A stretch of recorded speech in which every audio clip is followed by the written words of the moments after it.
Vamos a dar inicio entonces a la clase de hoy día. Y mientras llegan sus compañeros, mañana vamos a tener la práctica en el hospital japonés. Tengo entendido de que los grupos están en la mañana y en la tarde, pero por el día de mañana lo vamos a unir. No sé si hay problema que de la tarde también esté presente. A las 9:30 vamos a estar en el hospital. Es una práctica que no precisa ir con mandiles, con todo, vamos a hacer de forma en un lugar diferente, con ropa civil, no hay problema. Pero pregunto, ¿están de acuerdo con que sean las 9:30 los grupos que están programados para mañana? ¿Hay algún problema? ¿Sí? También para los que pasamos clase a las 10:50. 10:50, ¿de qué tiene clase de qué? De emergencia. El horario de salida es de 10:50 a 2:30 de la tarde. No, por eso vamos a hacerlo todos juntos mañana, los grupos diferentes que hay programados para el hospital japonés. Lo vamos a hacer de 9:30 hasta las 11:30, 2 horas faltamos. Entonces, después ya vamos a separarnos, como dice los horarios.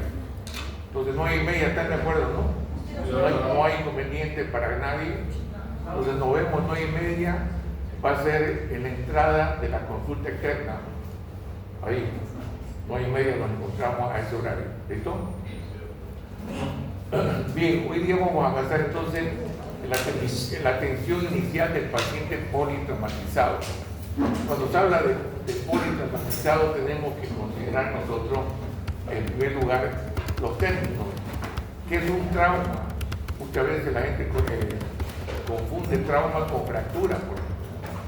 Y en realidad, trauma es una lesión, puede ser una contusión, una herida, una fractura, una quemadura, todo eso involucra el término de trauma. Entonces, cuando se habla del paciente politraumatizado, se habla de varias lesiones que van a tener este paciente, y para diferenciar al paciente policontuso, vamos a decir que el paciente politraumatizado tiene una o más lesiones graves que pueden ocasionar la muerte del paciente. En cambio, el paciente policontuso tiene varias lesiones leves, fracturitas, quemaduras, contusiones, etc. Pero ninguna de ellas va a tener una gravedad tal que pueda amenazar la vida del paciente. Entonces, con esa explicación, vamos a decir que en la parte de epidemiología, el traumatismo, la muerte por trauma en las personas menores de 40 años ocupa el primer lugar a nivel mundial, y comparando con todas las enfermedades ocupa el tercer lugar, comparando con la muerte por cáncer, por problemas cardiovasculares, y es un problema bastante serio. Fíjense ustedes que desde el punto de vista económico significa también que existen varios problemas desde el punto de vista económico, mucha cantidad de recursos para atender a estos pacientes, y vamos a tener muchas veces estos resultados. Realmente sucede que la mayoría de los accidentados ocurren en las carreteras, problemas de tránsito, 75%, caídas, 20%, accidentes de trabajo, 4%, y lesiones deportivas muchas veces el 1 o 2%. Aquí tenemos la presencia de afectación en la gente joven, de 30 a 40 años, justamente la parte más afectada. Este tipo de esquema que ven acá es una curva de mortalidad ocasionada por los traumatismos. Y fíjense ustedes, se van a dibujar 3 picos en la curva por muerte a nivel mundial de forma anual. El primer pico son muertes inmediatas que ocurren, digamos, en forma tal de que el paciente tiene múltiples lesiones gravísimas que desde el punto de vista médico son insalvables. Entonces, este tipo de problema sucede, y que ocurre más o menos un 40-50% de los pacientes están en este grupo. Y desde el punto de vista de atención, hemos dicho que nada podemos hacer porque son lesiones gravísimas que no podemos salvarlas. La única manera que podemos salvarla es justamente la prevención. Vamos a decir que es una vacuna para estos pacientes, entre comillas, puesto que la prevención significa de que si yo hago una capacitación desde las escuelas, colegios, universidades, etcétera, voy a tratar de evitar, digamos, que los pacientes fallezcan, tratando de prevenir antes que llegara al problema. Fíjense ustedes, por ejemplo, cada vez que toco este tema, me recuerdo que nosotros los médicos del Hospital Alconer tuvimos la suerte que nos invitaron para visitar su país, Japón. Y cuando hicieron mi invitación, me dijeron, ¿dónde quiere ir? Yo trabajo siempre en la parte de emergencia en esa época y por lo tanto yo dije, yo quiero que me lleven al centro de trauma de Tokio. Tokio tiene cerca de 25 millones de habitantes en la ciudad. Yo dije, bueno, quiero ir a ese lugar porque he visto en las películas, series, cómo llegan los pacientes uno tras otro en esos centros de trauma. Grande fue mi sorpresa cuando llego al lugar, un centro de trauma a todo dar, y pregunto y digo, ¿cuánto es la cantidad de pacientes que llegan a ese hospital por día? 5. Me quedé sorprendido porque pensé que eran mucho más. Aquí en el Hospital San Juan de Dios, japonés, en un día llegan mucho más, ¿no? Entonces realmente la prevención que tiene la cultura japonesa es espectacular. Entonces todo el mundo sabe de que allá existe una buena educación, buena prevención, y es lo que queremos nosotros alcanzar para que esta muerte podamos nosotros disminuirla año tras año, porque si no tenemos la prevención, esto se va a repetir cada vez. Bien. El segundo pico, mostrando aquí con esta línea azul, son las muertes tempranas. Y acá tenemos que pensar y hacer un paréntesis. Esta muerte temprana podemos nosotros resolverla siempre y cuando tengamos un buen sistema de emergencia médica para poder actuar de forma adecuada. Fíjense ustedes que tenemos que tener una central telefónica parecida al 911 de Estados Unidos, donde solicitan ayuda, y la ciudad está dividida en 4 cuadrantes, donde un cuadrante tiene una agencia para llegar más rápido al lugar donde están pidiendo el auxilio, y por lo tanto eso hace con que se pueda hacer una atención más rápida. Cuando se habla de trauma, vamos a hablar, por ejemplo, los 10 minutos de platino para enfocar, digamos, el tiempo que debe demorar el traslado de una víctima de la fase prehospitalaria hasta un hospital. Y se habla de la hora de oro para ver justamente que en un tiempo, 1 hora, tampoco es tan exacto, 1 hora, 2 horas y media, debería haber un traslado de la víctima que está a punto de morir para trasladarlo a un hospital de mayor complejidad para ser atendido en ese lugar y podamos salvarle la vida. Entonces eso es lo que está faltando para que tengamos una disminución de estas muertes que están en este sitio, muertes tempranas. Hace unos años atrás nosotros tuvimos la oportunidad de ayudar a 3 estudiantes de agronomía de la carrera de Morelos que fueron a visitar el norte y tuvieron un vuelco en su vehículo donde una persona de ella sufrió un traumatismo de cráneo.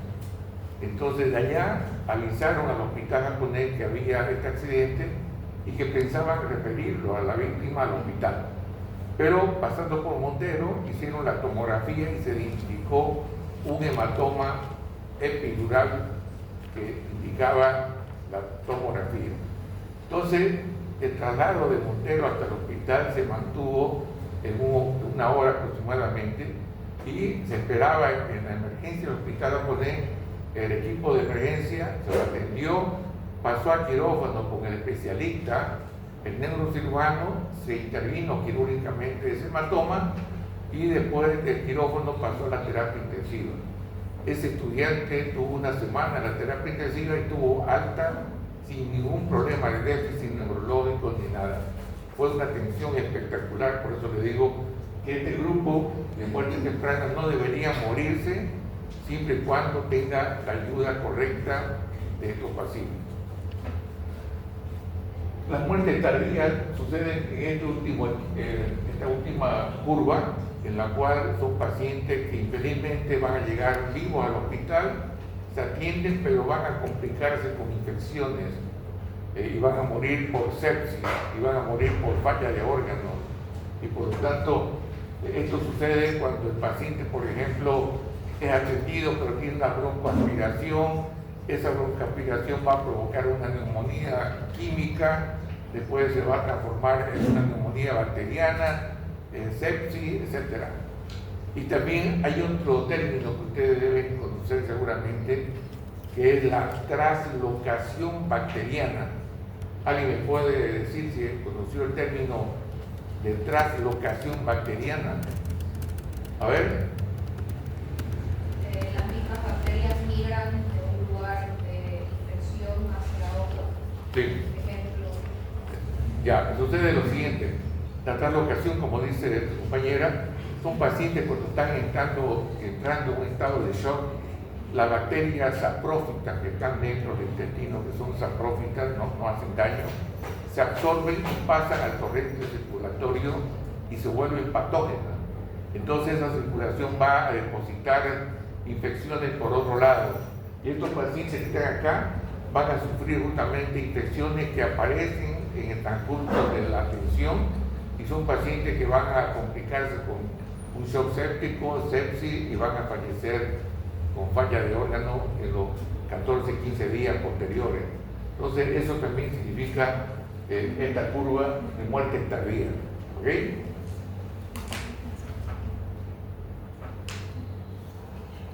Acá tenemos entonces lo que significa 50% de la primera curva por muerte violenta grave, 50%. Luego tenemos 30% los que fallecen en muerte temprana y la última 20% por fallecimiento de muerte tardía. Entonces, ¿qué tipo de situaciones podemos ver en neumonía del pico?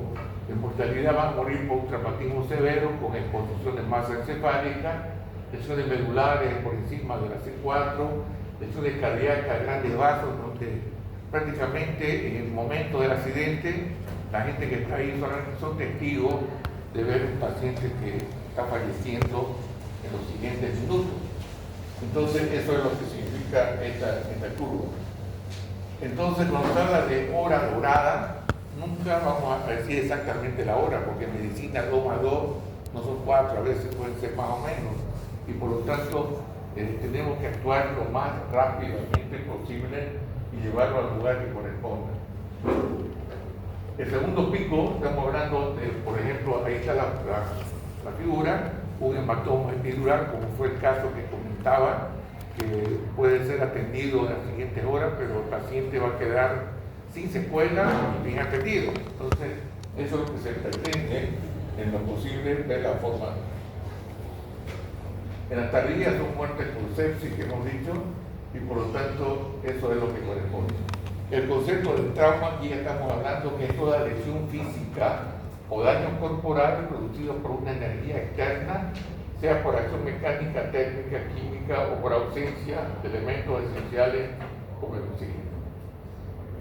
Ese concepto entonces es el término de traumatismo. Entonces, fíjense ustedes de que desde el punto de vista de lo que dice la definición, es un pasaje de energía de un cuerpo hacia otro.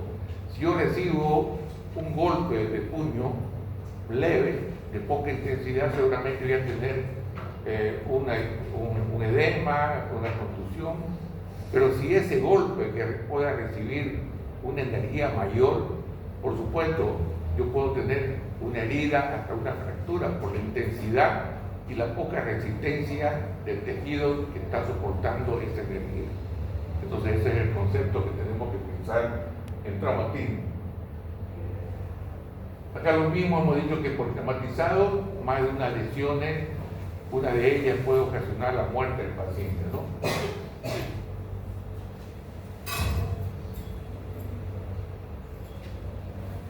Policontuso, ya dijimos, varias lesiones leves, pero que ninguna de ellas es de tan magnitud para poder ocasionar al paciente la muerte. Lo que se habla de que el traumatismo no es, digamos, un accidente por azar, mala suerte, es un error humano. Actualmente se está considerando el trauma como una enfermedad.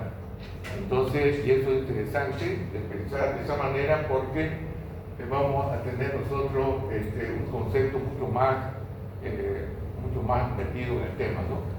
Entonces, y la prevención viene a ser como la vacuna de la persona para que tengamos conciencia de poder prevenir antes de llegar a tener este problema. Acá tenemos el sujeto, la energía que es la que va a recibir y el medio ambiente. Dentro de las lesiones que vamos a considerar traumatismo, se van a considerar, digamos, de dos tipos. Las contusiones o traumatismos cerrados y las otras son las penetrantes o abiertas. Acá tenemos un 80%, generalmente abundan más las lesiones contusas o cerradas y un 20% de las penetrantes, pero lo mismo. En toda la ciudad siempre ustedes saben de que existen zonas rojas, por ejemplo. Esas zonas rojas son propensas a tener más violencia, agresiones, asaltos, y seguramente en esa zona que estamos consideradas como zona roja, seguramente vamos a tener muchas lesiones penetrantes y eso va a tener que ser considerado de esta manera. Esto es un flujo de atención del paciente politraumatizado. Fíjense ustedes que tenemos varias etapas. Por ejemplo, el rescate de la víctima, la atención inicial en la fase prehospitalaria, el traslado ya en ambulancia a un centro de trauma o a un hospital acreditado para que lo reciba el paciente. Luego tenemos ya la atención en la emergencia. En la emergencia tenemos nosotros la sala de shock room, que se llama, que es la sala donde llega el paciente para la reanimación, y ahí entra el equipo que va a atender a la víctima. Y es un equipo en el cual vamos a considerar, digamos, un trabajo de equipo, así como es, por ejemplo, en la Fórmula 1, cuando un coche tiene de perfecto, sale al box y aparecen los mecánicos 1, 2 o 10 que rápidamente actúan en forma simultánea, hacen lo que tienen que hacer y el carro sigue en carrera. Más o menos eso es la comparación que tenemos que hacer cuando un paciente llega a la recepción de la emergencia, y ahí tenemos ya el equipo conformado para que cada uno tenga un papel que realizar en el paciente. Entonces eso es lo que vamos a intentar hacer. Luego ya de la sala de reanimación, el equipo define si el paciente pasa a quirófano directamente o el paciente pasa hacia una terapia intensiva o una terapia intermedia. Más o menos ese es el esquema y por lo tanto todo tiene importancia y por lo tanto van a ver ustedes qué es lo que tenemos que hacer. Esto, por ejemplo, es lo que no debemos hacer. Es un paciente que va a ser auxiliado en la fase prehospitalaria. Lo que se aconseja actualmente es la atención rápida, estabilizarlo en la tabla espinal, inmovilizarlo y correr. Eso es los términos que se emplean para hacer énfasis de que el paciente debe ser, digamos, atendido y no perder tiempo en el lugar. Por ejemplo, aquí se está perdiendo tiempo. ¿Por qué? Porque esta persona está buscando vías periféricas y va a conseguir vías periféricas, va a caer una gota ahora, otra más tarde, y el paciente se puede estar desangrando internamente y por lo tanto, ¿de qué sirve que le ponga un suerito que no va a servir para nada? Y sí, lo que utilizamos es la rapidez. Y este paciente debe ser, digamos, colocado en la tabla, llevado en la ambulancia, y ahí sí, en el traslado, puede colocarse una vía periférica, por ejemplo, para ir ganando algo de tiempo. Pero esto acá no se debe hacer de perder tiempo innecesario, más bien tenemos que llevarlo lo más antes posible a un centro referido, ya sea una clínica acreditada o un hospital. Entonces, en resumen, se trata de llevar al paciente adecuado al hospital o clínica adecuada y en el tiempo adecuado. Esto va a ser importante para el pronóstico de la atención de este paciente. Aquí está, digamos, lo que más o menos se necesita, pues, que el paciente vaya a un centro de trauma especializado para que podamos atender. Entonces, tenemos que atender de esa manera. Es importante que tengamos en cuenta, antes de atender a un paciente en la vía pública, también tenemos que pensar en la seguridad de la escena.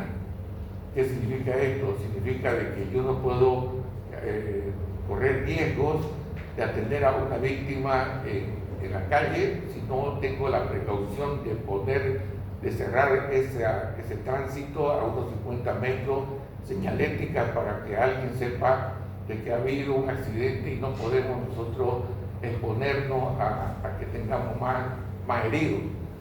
Y también las precauciones universales, la bioseguridad personal de todo lo que van a hacer la atención del paciente.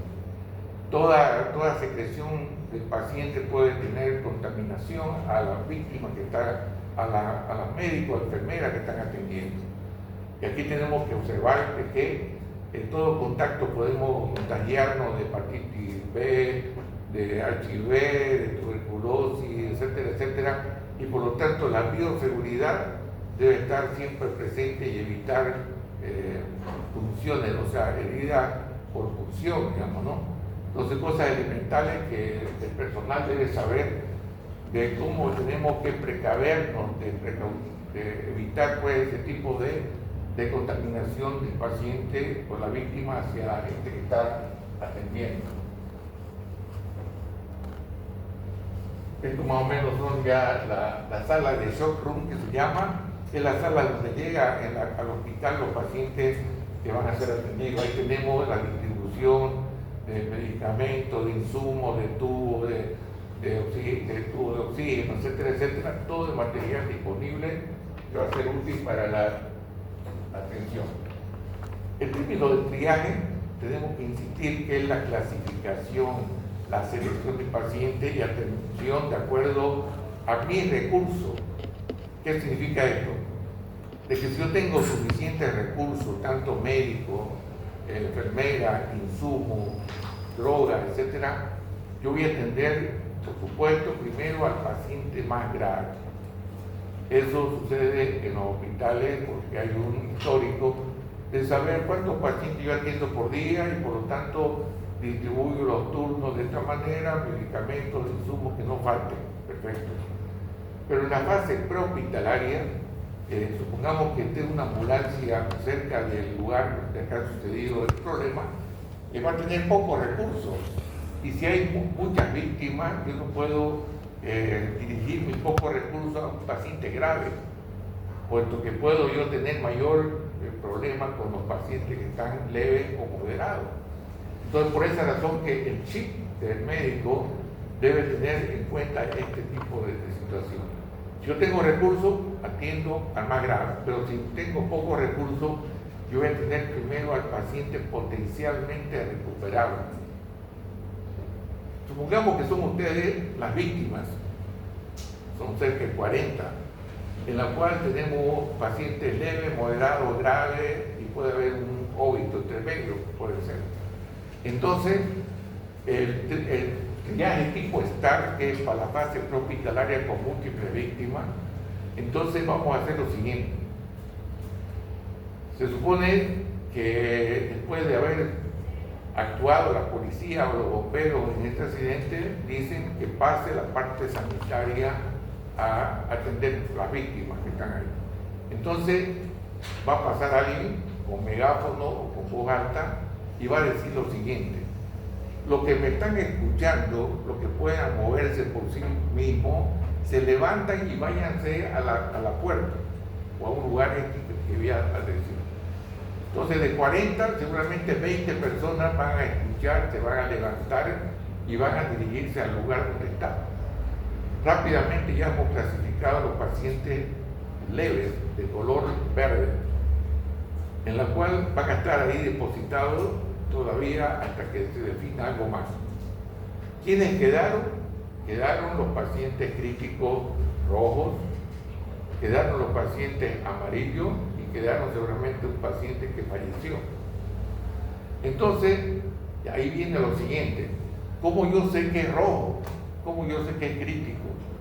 Fíjense ustedes, los paramédicos de Estados Unidos vinieron a capacitarnos. Y fue interesante porque esto no había dentro de la parte de atención médica. Entonces ellos dijeron lo siguiente: para clasificar a los pacientes rojos yo tengo 3 variables. Cualquiera de una de ellas ya para mí es rojo. ¿Cuáles son las 3 variables? Que esté el paciente inconsciente. ¿Cómo yo sé que está un paciente inconsciente? Yo me acerco y digo: señor, ¿qué le pasó? ¿Cuál es su nombre? No me contestó. Para mí ese paciente está inconsciente directamente. Ya tengo una variable. La segunda variable para identificar a los pacientes que están ahí es justamente que esté respirando mal, dicen los paramédicos. ¿Y cuál es la interpretación de respirar mal? Que esté respirando por encima de 30 respiraciones por minuto. Entonces se supone que ese paciente está con una frecuencia respiratoria más de 30 o menos de 10. Ya está también en la última la respiración, y por lo tanto ese paciente para mí es crítico rojo. Ya tengo 2 variables. Una tercera es que yo me acerco, identifico si tiene el pulso radial presente o ausente. Si está ausente, para mí es rojo. ¿Por qué razón? Porque ustedes saben que la arteria radial es muy pequeña, muy delgada, y seguramente va a desaparecer fácilmente cuando haya un shock hipovolémico. Entonces, la tercera variable es ausencia del pulso radial, o también el llenado capilar más de 2 segundos. Cualquiera de las dos sirve. Entonces, si yo tengo esos 3 conceptos de ver los pacientes que estamos viendo, yo voy a identificar como paciente rojo. Para identificarlo existe una tarjeta muy bonita, pero si no hay tarjeta yo puedo considerar cintillas de colores. Si no hay cintillas de colores, yo tengo una más todavía alternativa. Le pido a una de las mujeres lápiz de boca. ¿Alguien tiene lápiz de boca?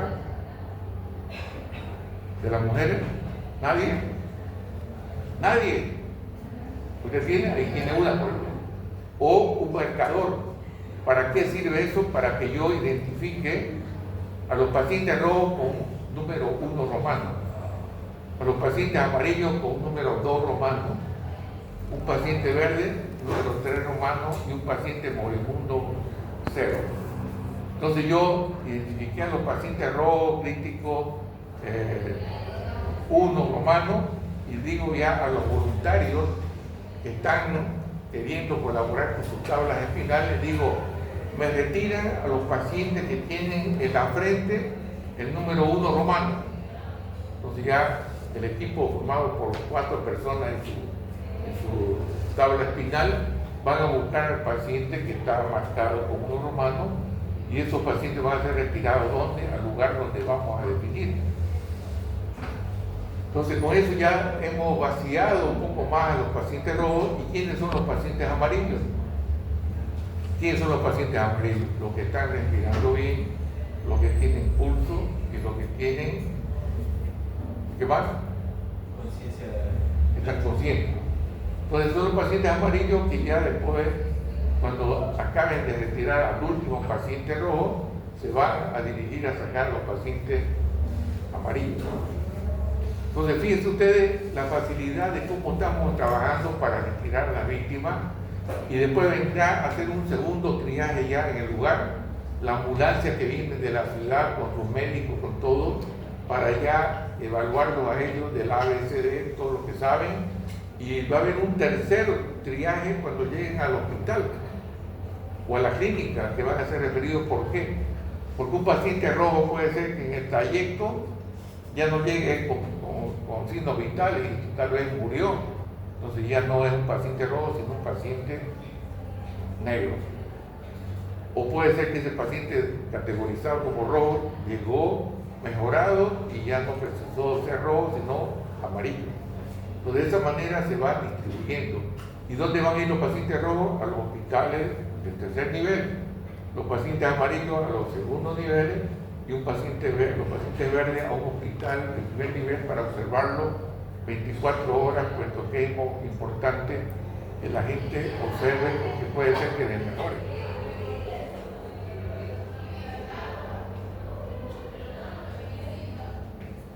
Aquí estamos insistiendo Cuando el número no sobrepasa los materiales y recursos, se atiende primero al más grave, siguiendo el A, B, C, D.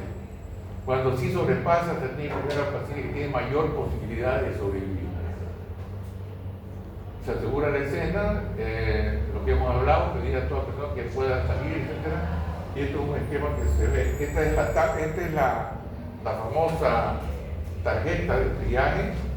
Esto debe estar más o menos en los lugares, por ejemplo, como ser aeropuertos, como ser lugares donde hay mucha gente y puede haber estos problemas. Entonces tiene que haber una salita donde se tengan estas tarjetas de triaje disponibles. Y fíjense ustedes, aquí tenemos, por ejemplo, otra situación, fíjense ustedes, el paciente crítico rojo tiene una figura que es una liebre, para dar a entender que tiene que correr lo más rápido. El paciente amarillo, hay una tortuga que significa tranquilidad, no hay apuro, se debe esperar. Y acá tenemos el verde, que no precisa ambulancia, sino precisa ese grupo que salió caminando de un bus, por ejemplo, a un centro de observación, nada más. Entonces, acá tenemos los esquemas más o menos en las tablas, en las tarjetas oficiales, son internacionales estas tarjetas. Ahí tenemos más o menos el esquema topográfico de las personas que tienen fractura u otras cosas más.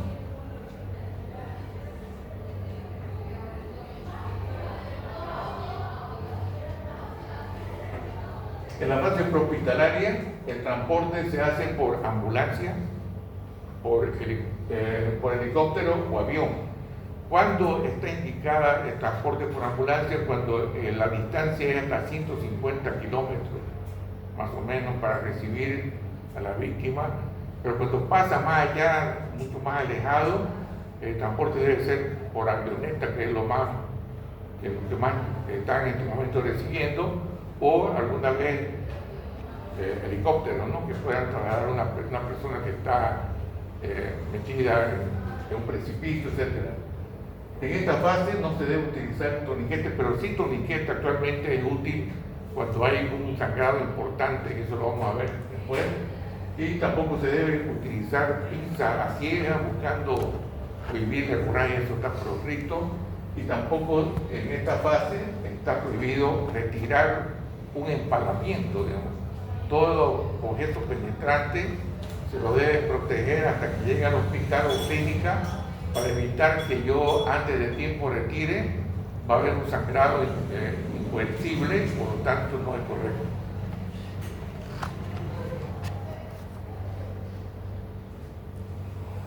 Acá la asigna segura, situación de recursos y verdad. Esto es lo que hemos hablado. Ustedes saben que el tema técnico del ABCD está presente desde que llegó el curso internacional del ATLS. Nosotros tuvimos que hacer el curso y posteriormente somos instructores de este curso, del PH también, del ACLH también. Y por lo tanto, esto hace como que nos ordenó, digamos, la parte de la atención prioritaria de acuerdo a lo que vamos a ver.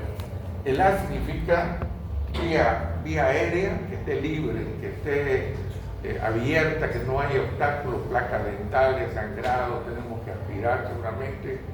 Y la otra es justamente, el A tiene un complemento que es control de la columna. Es decir, el A, vía aérea más control de la columna. ¿Qué significa esto? De que tengo que yo saber que una víctima tiene que estar en una postura neutra, sin flexión, sin rotación, sin extensión, y de esta manera vamos a tenerlo al paciente con una estabilidad, por lo menos, para no ocasionar una segunda lesión.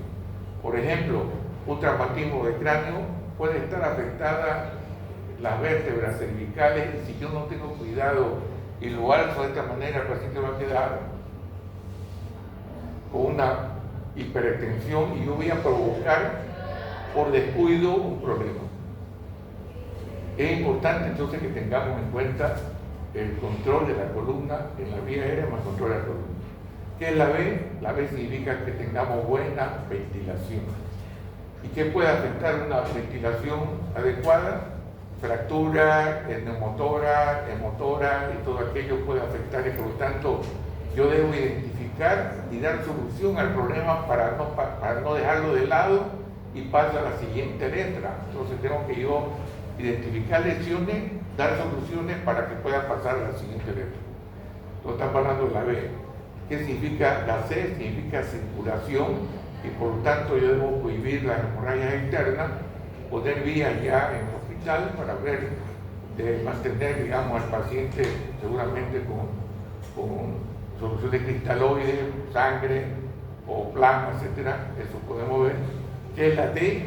La D significa identificar el déficit neurológico y por lo tanto tengo que identificar al paciente utilizando ¿qué?